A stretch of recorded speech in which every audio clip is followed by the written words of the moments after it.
न किसी पार्टी के मैनिफेस्टो में रखा जाता है, न कोई अभिनेता दीवार के बाद इनका रोल निभाता है। ये भारत की वो प्रजाति है जिनका ख्याल किसी को नहीं आता है। जी हाँ, ये मोची हैं।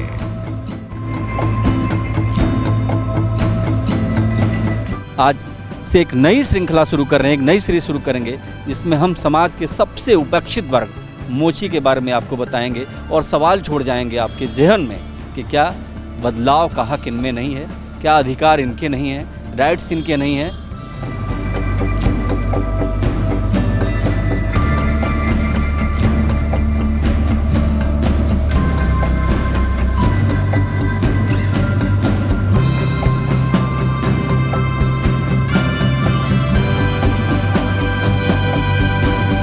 मोची भारत की वह प्रजाति है जिनके बारे में कोई नहीं सोचता।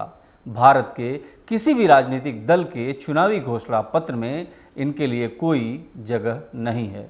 राजनीतिक पार्टियों के एजेंडे से मोची बाहर है।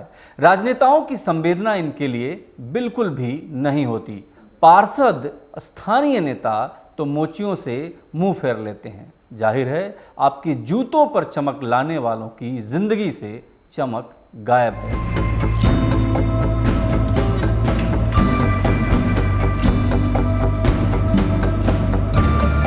हमारा मकसद ये है कि ज़िंदगी में बहुत सारे लोग आपके ऐसे टकराते हैं जिनका असर पड़ता है, आपकी ज़िंदगी पर फ़र्क पड़ता है और आप उसको नज़रअंदाज नहीं कर सकते। लेकिन मोची एक ऐसी चीज़ है जहां आप जाते हैं, शूज़ पॉलिश कराते हैं और लौट आते हैं। खुले आसमान के नीचे पालती मारकर बैठने वाला ये मोची ही है जो धूप, गर्मी, बरसात से लड़ता है। मोची की मदद के लिए सिर्फ एक ही व्यक्ति होता है, वो खुद मोची होता है।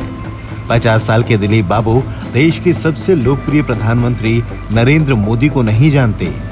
उत्तर प्रदेश के बेहद प्रभावशाली मुख्यमंत्री योगी आदित्यनाथ का नाम उन्होंने कभी सुना ही नहीं। आप कितने साल से यहाँ बैठ रहे हैं? 20 साल से। 20 साल से किसी ने भी दिलीप से बात नहीं की और ये नहीं पूछा कि तुम्हारी ज़िंदगी कैसे बदलेगी। ये सवाल हम जो उठाना चाहते हैं, जो हम कहना चाहते हैं कि किसी राजनीतिक पार्टी के घोषणा पत्र में मोची क्यों नहीं होता। ये दिलीप राम है और 20 साल से काम करते हैं। इनके पहले इनके पिताजी भी यही काम करते थे। मतलब साफ है कि जो काम इनके पिता ने शुरू किया था वो ये भी इसलिए कर रहे हैं क्योंकि इनके पास कोई ऑप्शन नहीं है। इस देश के प्रधानमंत्री का नाम याद है आपको? नहीं। अच्छा, ये मुख्यमंत्री का नाम याद है आपको? नहीं जी। ये भी एक सवाल है जिसको लोकप्रिय नेता कहा जाता है, जो दुनिया भर में फेमस है, जो लंदन से लेकर अमेरिका तक में अपनी धूम मचा रहा हो, उसको दिलीप नहीं जानते। महज 20 रुपये की खातिर आपके जूते अपने हाथ में लेने वालों के लिए अगर आप नहीं सोचते तो अपने मानवीय गुणों की कमी पर चिंतित हो जाइए। 50 साल के राम जी के जीवन की रफ्तार उनके हाथ में है। इधर उनका हाथ चलना बंद हुआ और उधर उनका परिवार चलना बंद। राम जी का परिवार तब तक जिंदा है जब तक वो जूतों पर अपना हाथ चलाते रहें, लेकिन अब सब कुछ इतना आसान नहीं रह गया है। उम्र की चादर लंबी हो रही है और जीवन रूपी शरीर छोटा। मतलब साफ है कि न तो शरीर में ताकत है और ना ही वो कला जिससे जीने की उम्मीद बचे। लेकिन हम लोगों की तरह राम जी के पास कोई विकल्प नहीं है। वो आराम चाहते हैं लेकिन काम बंद करते ही निवाला बंद हो जाएगा। राम जी जैसे सैकड़ों लोग हैं जो ऊंची ऊंची अट्टालिकाओं के नीचे एक प्लास्टिक के बने छप्पर के तले आपको जूता पॉलिश करते दिख जाएंगे। लेकिन इन्हें देखकर अगर आपका दिल नहीं पसीजता तो आप दिल वाले कतई नहीं हो सकते। बड़ी बेअदबी से जूते की नोक पर काम कराने वाले बेदर्दों को देखकर अगर आपका कलेजा नहीं फटता तो खुद के इंसान होने पर आपको शक करना चाहिए। तुम्हारी फाइलों में गांव का मौसम गुलाबी है, मगर ये आंकड़े झूठे हैं, दावा किताबी है। उधर जमहूरियत का ढोल पीते जा रहे हैं वो, इधर पर्दे के पीछे बर्बरियत है नवाबी है। लगी है होड़ सी देखो अमीरी और गरीबी में, ये गांधीवाद के ढांचे की बुनियादी खराबी है। तुम्हारी मेज चांदी की, तुम्हारे जाम सोने के, यहाँ जुम्मन के घर में आज भी फूटी रकाबी है। अदम गोंडवी की ये कविताएं हैं और आपके सामने तस्वीरों में दिख रहे हैं मोची। आपके पहले कौन करता था ये काम? पिताजी करते थे, जूती बनाते थे पिताजी। पिताजी करते थे। बाबूजी एक बात पूछो आपसे, आप इतने दिन से हो, कोई राजनेता आता है आपसे पूछता है, कोई नेता आया पूछा आपका हालचाल? नहीं जी नहीं, मैं तो यहीं पे काम करता हूँ, मेरे से किसी ने मालूम नहीं किया कुछ भी। कोई दुख दर्द बांटने आया आपका? नहीं जी नहीं, बस सरकार तो हमें अनाज दे देती है खाने के लिए थोड़ा। कैसे ज़िंदगी चल रही बाबूजी? पैसे कितना कमा लेते हैं? बहुत पैसे कमा लेते होंगे आप ये तो? बहुत कहाँ कमते हैं साहब, जब से लॉकडाउन चला जब से तो बिल्कुल ही काम बंद हो गया है, कम हो गया है बहुत। फिर सामने स्कूल है, बच्चे आते थे, थोड़ा मोड़ा काम मिल जाता था, वो भी बंद है। तो वो 100-150 रुपये मुश्किल से पैदा होते हैं, उसमें भी मेरा खाना खर्चे का हिसाब रहता है। गांव जाता हूँ जब 2000 हो जाओ, जब चला जाता हूँ 2500 हो जाओ महीने में, इतनी ही बस हो पाता। यानी आपकी ये दुकान जब तक चल रही है तब तक आपके खर्चे मेंटेन होंगे, नहीं तो नहीं? नहीं जी नहीं, इससे थोड़ा मेरा ऊपर का खर्चा चल जाता है।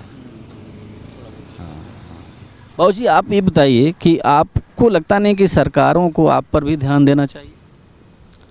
ध्यान हम पे मत दो, लेकिन सब पे ध्यान दो। हमें तो बाबूजी ये है कि अगर हमारा ध्यान सरकार कर रही है तो सबका ही ध्यान कर रही है। अब जब से थोड़ा अनाज मिलने लगा है, जब से थोड़ी तसल्ली हुई है। आप सोचते हैं कि आपके जो पिताजी ने इस काम शुरू किया था, आपको लगा कोई और काम क्यों नहीं शुरू किया आपने, यही काम क्यों चुना? बाबूजी ऐसा है, अब हम पढ़े लिखे तो है नहीं, आपसे बात बताऊँ मैं, घर की कमजोरी से नहीं पढ़े लिखे। पिताजी भी ऐसे ही बेचारे बीमार से ही रह गए, तो वो जूती बनाते थे। हमारे पास इतना सामान नहीं है जो हम जूती बना सकें। कितने साल के हो गए बाबूजी आप? मैं 59 साल का हो गया जी। काम कर रहे हैं हाथ अभी? चल रहे हैं बाबूजी। हाँ शरीर जवाब दे रहा है? हाँ, जब अब क्या करें, घर की मजबूरी है साहब, जब तक चल रहे हैं जब तक तो करना पड़ेगा। घर पे इतनी गुंजाइश नहीं है कि वो जो बाद में होएगा वो देखा जाएगा, लेकिन जब तक जीवित हूँ जब तक तो करता ही रहूँगा। आप ये कब तक करेंगे? आपको लगता है कि सरकार आप पर भी ध्यान दे, तो क्या डिमांड करेंगे आप सरकार से? कुछ अपने लिए डिमांड करेंगे? अपने लिए? मैं अपने लिए, अब बाबूजी मैं अपने लिए क्या करूँगा? क्या मेरे पे सरकार कोई मेरे पे ध्यान दे देगी कोई सरकार? मैं तो एक मोची आदमी हूँ, यहाँ पे मजदूरी करता हूँ, पॉलिश करता हूँ, मेरे पे क्या ध्यान देगी? अगर कोई ध्यान देने वाला हो तो मैं तो ये चाहता हूँ मुझे थोड़ा मोड़ा 10-20 हज़ार का लोन मिल जाए तो मैं भी छोटी मोटी अपनी बिजनेस कर लूँ, कुछ या दुकान खोल लूँ, या जूते इकट्ठे कर लूँ, वहाँ पे बेचता रहूँ गाँव में। यहाँ पे तो मैं पटरी पे रहता हूँ, इन होटल वालों के बरामदे में सो जाता हूँ। बरामदे में सोते हैं? तो आपने देखा कि होटल के बरामदे में सो लेते हैं और इसी पटरी पर इनकी ज़िंदगी है। और सबसे बड़ी बात यह है कि इनके सपने बहुत बड़े नहीं। इनका सपना है कि एक बार ये अयोध्या जाएं, जहां भगवान रामचंद्र जी का मंदिर बन रहा है। और दूसरा इनका सपना है कि अगर 20,000 का लोन भी मिल जाता है, 20,000 का लोन, इनको 20,000 का लोन चाहिए। 20,000 का लोन अगर इनको मिलता है तो अपनी दुकान चला सकते हैं, दुकान बढ़ा सकते हैं। तो बड़ी इच्छा नहीं है, बड़ी इच्छा नहीं है, छोटी इच्छा है। क्या सरकारें इसको पूरा करेंगी? दलितों के लिए झंडा उठाने वाले राजनीतिक पार्टियों के एजेंडे से मोची गायब क्यों है?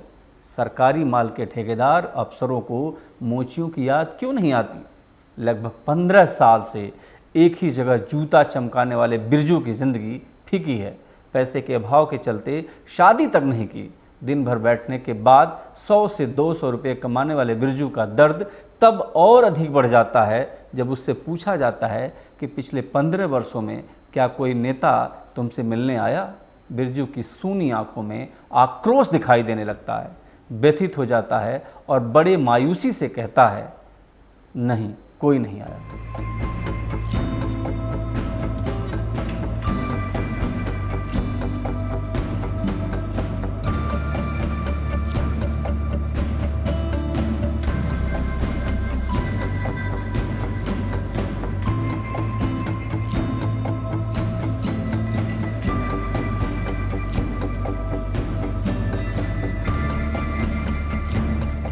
मैं अपने कैमरामैन से कहूँगा कि ये घर जब दिखाएंगे तो आपको समझ में आएगा कि यहाँ पर अच्छे अच्छे लोग रहते हैं। और ऊंची बिल्डिंगों के ठीक पीछे एक मोची है, मोची से ही बात करते हैं। क्या नाम है आपका? संजय राम। जी, संजय राम। संजय राम, आप कितने साल से काम कर रहे हो? यहाँ पे 12-13 साल 14 साल हो गए शायद। 14 साल लगभग काम कर रहे हो। आपसे एक चीज़ जानना चाहते हैं कि काम कैसा चल रहा है आपका? काम का तो इस टाइम बहुत महामारी चल रही है। हाँ? महामारी चल रही है। महामारी चल रही है, खर्चे निकलना मुश्किल है। बिल्कुल, खर्चे के तो आफत ही चल रही है, कभी वो नहीं करा कभी नहीं भी करा। आपसे एक चीज़ और पूछना चाहेंगे हम कि क्या आप 15-16 साल से यहाँ हैं, इस दौरान कोई भी लीडर आपसे आया, आपसे पूछा कि तुम्हारी ज़रूरत क्या है, तुम कैसे जीते हो? एक भी नेता आपसे मिला हो? कोई नहीं, कोई नहीं, मेरी तरफ देखो, कोई नहीं। इसका दर्द है। दर्द क्यों नहीं रहेगा? फुटपाथ पे बैठे हम, उम्मीद की वजह से तो बैठे हैं। आज तक तो कोई पूछने के लिए नहीं आया, और इस लॉकडाउन में तो खैर किसी ने खाने देने के लिए भी नहीं आया। कोई बाय दबा दे के चला गया तो कह नहीं सकता। आपको शिकायत है इस बात की कि कोई हमसे भी पूछ लेता, हम भी इसी देश के लोग? बिल्कुल, अब जो फुटपाथ पे बैठेगा उम्मीद के सहारा, कभी काम हुआ काम नहीं हुआ, इतने हैं लोग बाग, तो कम से कम एक उम्मीद तो सबके दिलों में ऐसा रहता है कि मुझे भी कोई पूछे। ऐसा तो कोई व्यक्ति नहीं है कि जैसे जो ना सोचे कि हाँ मुझे ना पूछ रहा है। ये जो जूते का काम करते हैं, पॉलिश का काम करते हैं, कितना कमा लेते हैं एक दिन? कभी 200-250 रुपये, कभी वो भी नहीं। 11 बजे तक का वो लॉकडाउन था, 11 बजे के बाद दुकान बंद करने के बाद सुबह से लेकर के 11 बजे तक कभी वो नहीं करा कभी नहीं भी करा। अच्छा, ये बताइए कि आपकी आंखों में सपने हैं कि सरकार जो है आपके लिए भी कुछ करे? कुछ सोचते हैं कि आप सरकारें आपकी ओर ध्यान नहीं देती, आपके भी बारे में सोचने की ज़रूरत है सरकार को? देखो, सपने की बात रही तो जो रोड पे बैठे हुए हैं वो सब सोचते हैं कि कुछ ना कुछ हो जाए तो और भी बढ़िया है, पर आज तक तो ऐसा हुआ नहीं कि फुटपाथ वालों को चलो ठीक है, अगर यहाँ दुकान के अलावा कहीं और दुकान दे दिया जाए या मार्केट बनवा दिया जाए, ऐसा कुछ नहीं हुआ फुटपाथ वालों के लिए। तो 15 साल से आपकी ज़िंदगी में कोई बदलाव नहीं है? बिल्कुल नहीं, आज भी वहीं बैठे हुए। ये एक चीज़ और, किस तरीके का बदलाव चाहते हैं आप? चाहते हैं कि कोई दुकान हो जाए, कोई एक स्थायी दुकान बैठने का हो जाए जहाँ पर अपनी दुकान चला सकते? अब आप जिस तरीके से बता रहे हैं कि अब मैं फुटपाथ पे बैठूँगा, अगर ये प्लॉट नहीं है बना हुआ जब तक हम बैठे हैं, अगर ये प्लॉट आ गया तो फिर कहीं ना कहीं तो फिर महामारी होगी। उस तरीके से अगर मार्केट के हिसाब से या नगर निगम की तरफ से अगर कहीं मार्केट मिल जाएगा सारी दुकानदारों के लिए कि हाँ ये दुकान इनकी है, तो वो हो जाता है। तो क्या हो जाती है कि चलो ठीक है अपना दुकान, नाराज़गी हो, कभी ये ऐसा ना हो कि हाँ कोई आके हटा दिया, तो ऐसा ये चाहते हैं हम भी। कभी वोट दिया है आपने? वोट नहीं दिया। वोट जब नहीं देंगे तो कैसे उम्मीद करेंगे? जब कोई बूझने के लिए ना था, कोई आज तक कोई बूझने के लिए नहीं आया।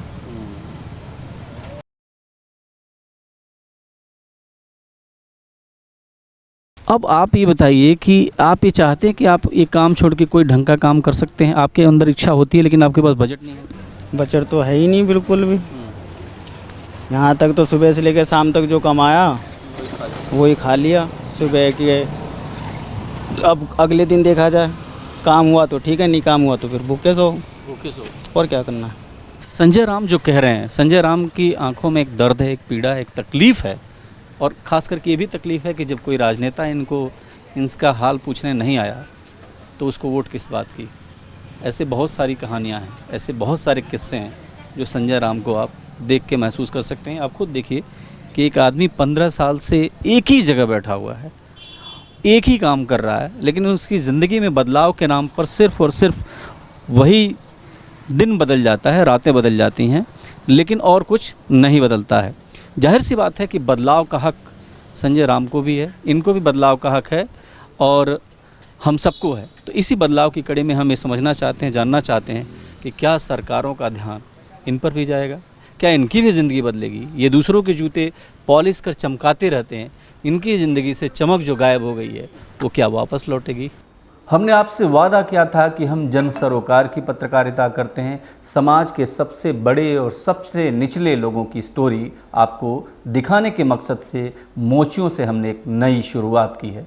तो ये थी मोचियों की दुख भरी कहानी। अगर किसी और की कहानी आप एक्सपोज इंडिया पर चाहते हैं तो हमें ज़रूर लिखें। देखते रहिए expose India. Hi guys, this is Alia Bhatt. Hi, this is Vidya Bhatt. Hi, I am Mary Com. Hi guys, this is Neetu Chandra. Hi, this is Sana Khan. Hi, this is Suraj Pancholi. Hi, this is Aftab Shivdasani. नमस्कार, मैं हूं अमन यतन Verma. Hello, I am Ritu Singh. नमस्कार, सलाम, सत श्री अकाल. This is Vivek Oberoi. नमस्कार, मैं Manoj Tiwari. Hi, this is Sanchita Banerjee. Expose India, keep watching. Expose India. Export India. Expose India, keep watching. Expose India. Expose India. Expose India. Expose India. Expose India. Expose India. Expose India. Expose India.